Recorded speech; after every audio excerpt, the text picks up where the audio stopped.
Here's your host, Chelsea Edwards.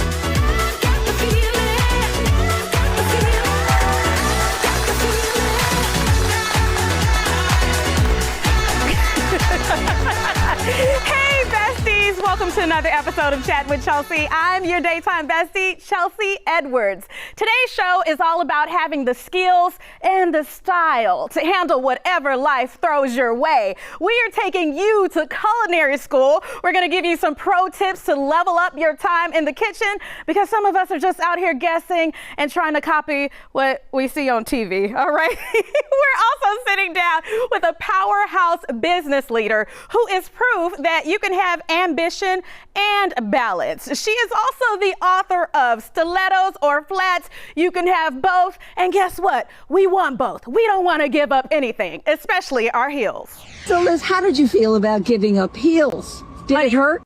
Giving up heels, I can only tell you that giving up nicotine was easier. Yeah, we're not giving up the heels, apparently. Welcome to Chattin With Chelsea, Jennifer Dean. All right, you wear so many hats. Okay, so you're the president of a staffing company. I am. Okay, and then you have your books. You're an author. This is your fourth book we're going to talk about.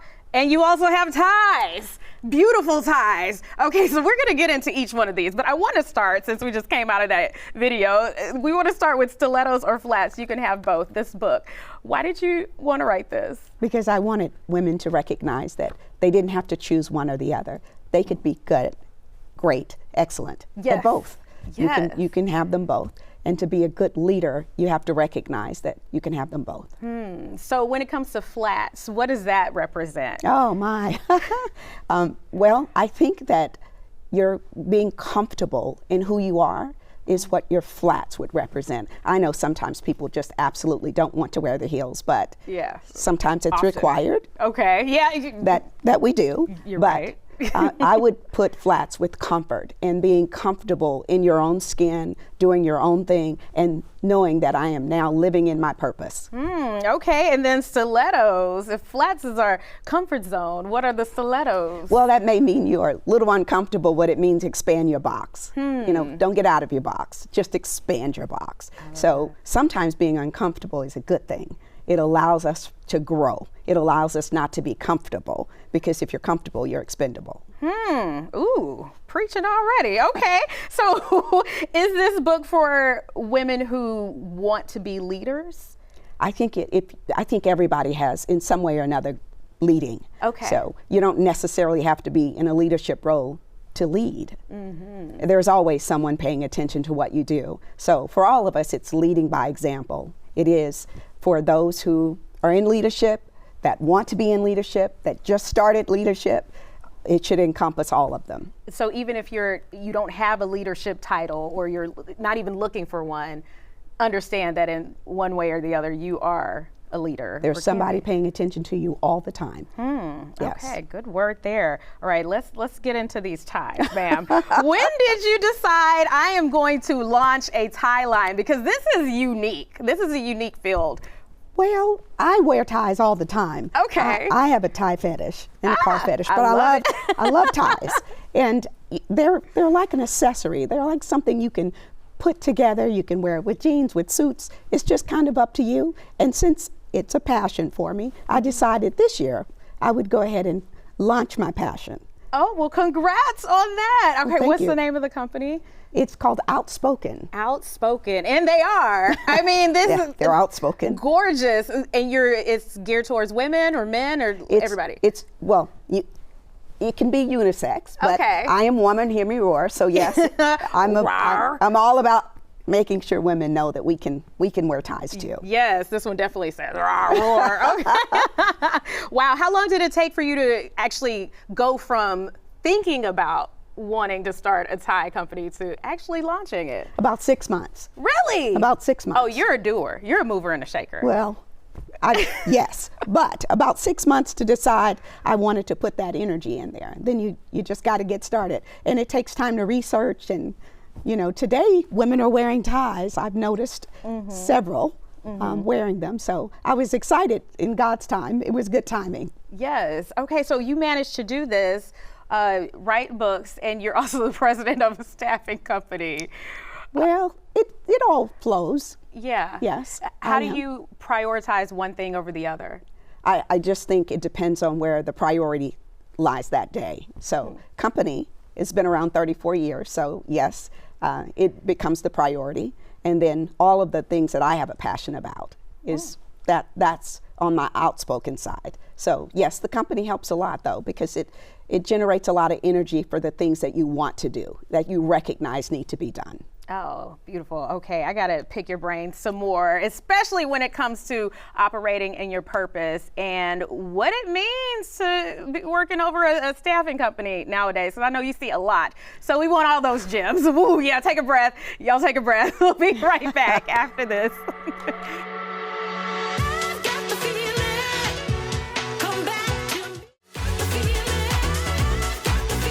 Jennifer Dean has been in business leadership for almost 30 years, and she's putting some of that knowledge into her book, Stilettos or Flats. You can have both. All right, so when it comes to having both, one of the things you say is super important is that you are, I guess, walking in intention and your purpose. Yes. Let's talk a little bit about that. Well, I think everybody has a purpose.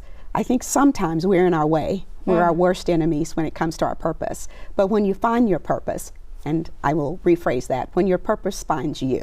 Oh, that's good. That's good. Then Because people might expect to figure it out on their own. That may not work because your purpose may not be what you want. But when you lean into your purpose, you have such passion for it, and it finds great peace, like that peace that passes understanding. That's what your purpose does for you. So we need to lean in. And if you're still here on this side, you still have a purpose. And your season may change, which changes you, and change is good. Change is excellent. Jen, I feel like it could be tough for people to figure that part out nowadays. It is tough. We see so much online, social media, and we might see all these visions of different kinds of success and how people achieved it or how they look like they achieved it. So how do we kind of put that aside to figure out where we should be walking? Well, I think when you're walking, yea, though I walk through the valley, keep walking, and your purpose will find you. So you got to keep walking. Okay, that's key. Yeah, keep walking. You got to keep walking, or you end up being in the valley for much longer than you need it to be. But your purpose is still waiting. Yeah. Don't get too distracted in the valley. No, not in the valley. Yeah. What are some other things that you walk us through in the book? Well, we talk about leadership and that leaders should be like magnets. They should just draw people in, not like a ball and chain where you have to follow someone. But you are attracted to a leader, a good leader. You know, they don't have to say much because they lead by example. They know how to demonstrate leadership because leadership is an action word. We have to be doing. And sometimes I think we're more into trying to do it like someone else instead of being able to do it for ourselves. I am such a country girl. I'm very country. I'm from Arkansas. I love it. But I'm really country, and I learned a long time ago I needed to be who I am. And a lot of people just need to lean into being who they are. So being a leader doesn't necessarily mean making a lot of demands. You can keep that DEM, but like more demonstrating, perhaps. Yes. Okay. Leading by example, being able to determine who you are, and I'm going to say whose you are, and then you are able to just understand being in a role of leadership is huge responsibility. It's an awesome responsibility, and you should treat it that way. It's like a family heirloom. You have to be able to take it and say, this belongs to me, and I'm going to lead by example. I'm not going to talk about it. I'm going to do it. Yes. And that's really important. Yes, very important. All right, so as a president of a staffing agency, I'm sure you've seen all sorts of people come through your doors. What is your specialty when it comes to your agency? We're medical. Okay. We are in the medical arena. So we staff everything from valet to the CFO, all clinical, non-clinical. We're in 26 states. This is our 34th year in business. Congrats. And we have had over 60,000 employees in Houston alone. Wow, Yes. that is incredible. Yes, she's sitting over there. You got one over here? I love it. So, yes. What are you seeing nowadays when it comes to people trying to just maintain their careers or maintain their jobs? Are you seeing a lot of people having to pivot and find something else. Yes, we are. Okay. The market is very tight. So we're looking at how we can transition skills we had to new skills. So that is a conversation every day. So the market is very tight, meaning there are some positions available, but you may have to transition skills that you've had for many years over to something that's new. And you should be open to it. Just be open to learning and growing and making sure that you enjoy what you're doing. Okay. Because that's going to make a big difference also. But I can tell you just in general, you know, we don't always have the best work ethics. And what we have to do now is we have to treat looking for a job as if it is a job. Yeah. You get up, you get dressed, you do everything you would like you're going to work, because it is work, and you do have to work at it. Yes. You know, you have to be there, you have to be present, you have to be engaged, you have to have enthusiasm. All of those things are critical. Yes. Put on those stilettos. It might get a little uncomfortable for you. It may get uncomfortable. What are some of those skills that you're seeing that translate, or that seem to translate maybe across different jobs or careers?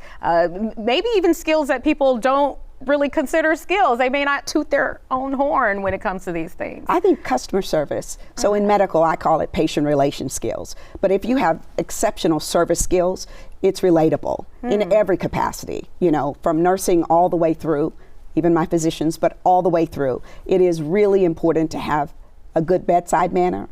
You know, soft skills, as they say, I call them skills that you come with, not skills I necessarily can teach you. Okay, those are so valuable when you think about being on the other side of it, being that customer, and That's right. and that's what you're looking for. That's what you want.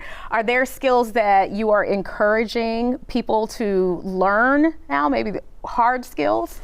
Well, I think that we have all been talking about AI and how it's going to take our jobs. And I always tell people, probably won't take your job, but it will if you don't know how to use AI, how to make it use as a tool for yourself. Yes. So I will tell you though, most people who are worried about losing their job should just do their job. Wow. Okay. This is from a lady who's seen some things. She said, do your job. Start there. There's always someone paying attention. Yes. In and out of the facility or company you're working for. But to me, the most important thing is do it well. Do it like it's the last day you'll do it. Do it like the commitment you made when you started. You know, do everything. 84,600 seconds in a day. That's all we have. Make sure it counts. And when you get up, make an impact, because you've been granted 84,600 seconds in that day. So we'd be our best.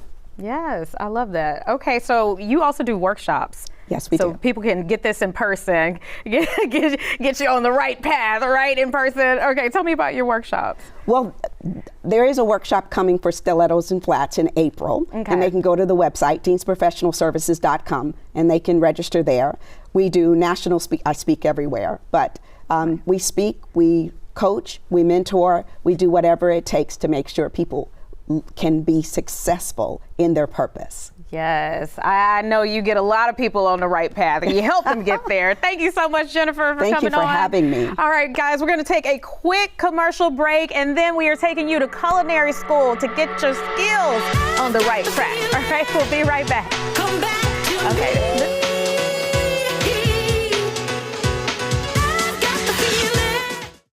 Got the feeling.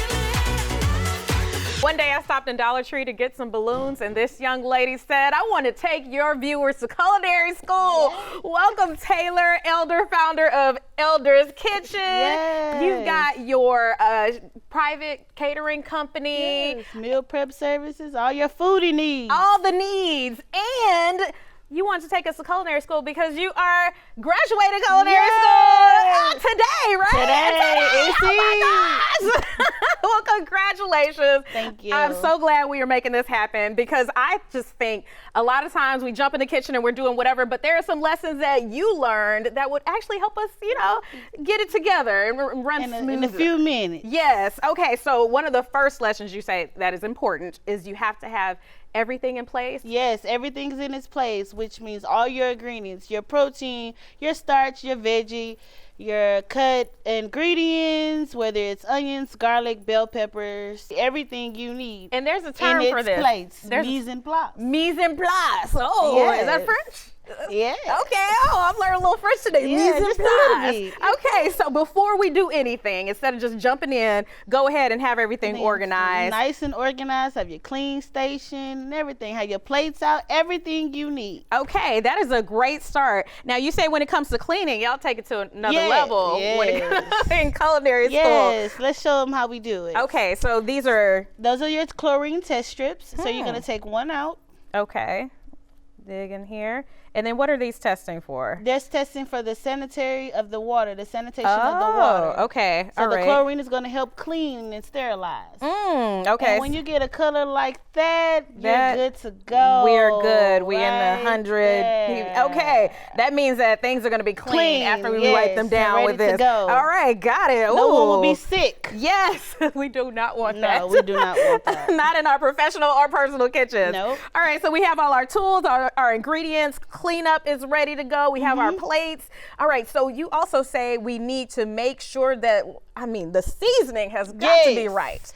So for veggies for seasoning, I'm going to go with the basics. A little salt, a little pepper, maybe garlic, a little onion will take you a long way for your veggies. Yes, Yes. okay. So what are you making for us today? So this is going to be the sauteed spinach, and it's going to have garlic and onion and lots of butter. Lots of But the unsalted butter. Okay, all right. So a little Unsalted bit butter. healthier. We're going to keep it healthy. Yes. So So why the- do you say we don't need a whole lot when it comes to our seasonings? You don't need a whole lot simply because you want to be able to taste the food, whether it's a green vegetable, whether it's a protein or starch. We want to still taste the food. Okay, I feel like that is just a rule that you need to print on a Yes. T-shirt. We want to taste Taste the the food. food. All right. Yes. What else do you have for us today? Right here we have some braised chicken, and it's been marinated overnight to save you a lot of time in the kitchen because literally this was only cooking for a few minutes. Nice. Okay, that's what we like. We like to Yes. speed things up. You can make all of these things in about, I'm gonna say about 45 minutes top. Okay. If you pre-brown your protein, make your rice overnight for your dirty rice, because that's what we'll have with the braised chicken and the sauteed spinach. This is a special dirty rice. Yeah, this though. is special. This dirty is right really here. special. What all do you have in this one? That takes an acquired taste. Okay, well, Because it's lamb. it's lamb. Not the lamb. ground beef, not the Ooh. ground chicken, not the ground turkey. We want to do lamb. Okay, fancy stuff. Yes. All right, let me back you up real quick because this looks like it is helping to speed up our process. What do you Yes. call this So tool? this is just an electric skillet. Okay. You can find it at Target, Walmart, Amazon is my favorite. I want a real big one. Maybe my husband is listening. Maybe he'll buy me the real big electric skillet. Yes, put it on the wish list. Yes, so that we graduate. But I'm working with two. I'm working with what we got. These are very cost efficient. Doesn't take a lot of electricity. Doesn't take a lot of time, and the cleanup is very easy. As long as you don't get the heating element wet, you're good to go. Okay, I love that. Saving us time. That's Yes. what we need. All right, so when it comes to the seasoning, though, how do you know that you've done enough without doing too much? Okay, start little with seasoning, very little increments, and it'll take you far because you don't need a lot. And then I taste it a little bit. Then I add maybe a no salt seasoning or my special little concoction. Okay. You just never know. But start little with seasoning, very little increments, and it'll take you far because you don't need a lot. Okay, good point. Good point. That is something. And we don't want it salty. Yes, We yes. still want it to taste good and still be health conscious. That's something you have to do. You Yes. got to taste it. Yes. Also important. All right, so when it comes to, let's do this rice. You Let's get that ready? going. How can I help you make this rice happen? Well, do you mind putting on some gloves for me? Not at all. Safety first. Yes. I'm learning here. We Gotta don't want get anybody sanitized. sick. Okay, so this rice, you already planned this ahead of time. Yes. So I browned the lamb ahead of time and my vegetables. which is going to be the bell pepper, onion, garlic. I use the tricolor bell pepper. It just gives it a little sweet taste and it tastes a little better. And then this is rice that you already cooked the day before? Yes, cook your rice the day before. Okay. All right? It'll Really make important. a whole difference. It make a lot difference. What's it won't the difference? stick, Okay. and it just be better, more tender. It's better. Okay, so it's got to be day old rice. Yes, even for fried rice or dirty rice, it doesn't matter. Oh, okay. Day old will take you a long way. Good point. That Yes. speaks to you planning ahead. Yes. And you say the time management also has to be on point as Yes. well. Okay, so how do we? This is my weakness. I will be honest because when it comes to time management with cooking, especially multiple things, I tend to get a little distracted. Oh, Or yeah? I might get focused on one dish and then forget about and the then do other another dish. So that's why we have the electric skillets to even help you with your time management, because it's very hard to burn stuff with these. Oh, okay. Good tip. Yes, good tip. ma'am. Did they teach you any other strategies in culinary school when it comes to juggling the multiple dishes? Yes, so juggling multiple dishes, you always want to keep them in a close vicinity. You don't want to be overexerting yourself, going way over here, over there, and over here. You want all it, again, mise en place, everything in its place, and everything together. Okay, I like that. All right, don't go too far. All right, so we're gonna put this rice in Yes, here with ma'am. our lamb, and then we're gonna add some other things. Okay, all right. All right, I know we got to take a quick commercial break while we do this, though. So you guys, we'll be right back with everything in its place on my plate when we're done. Yay. Okay, all right, be right back after this. Come back to me. Okay, all right. Look at this beautiful plate. Let me tell you, everything in its place, just as we said. Thank you, Taylor, from welcome. Elder's Kitchen. You guys check her out. Also, check out Jennifer Dean to get yourself on the next level as well. If you want to get on the next level, subscribe to our YouTube at Chattin With Chelsea and like everything that's on there. Keep up with us on social at Chelsea Show 5. The wardrobe provided by Trezor Cache Boutique. We'll see you on the next Chattin With Chelsea.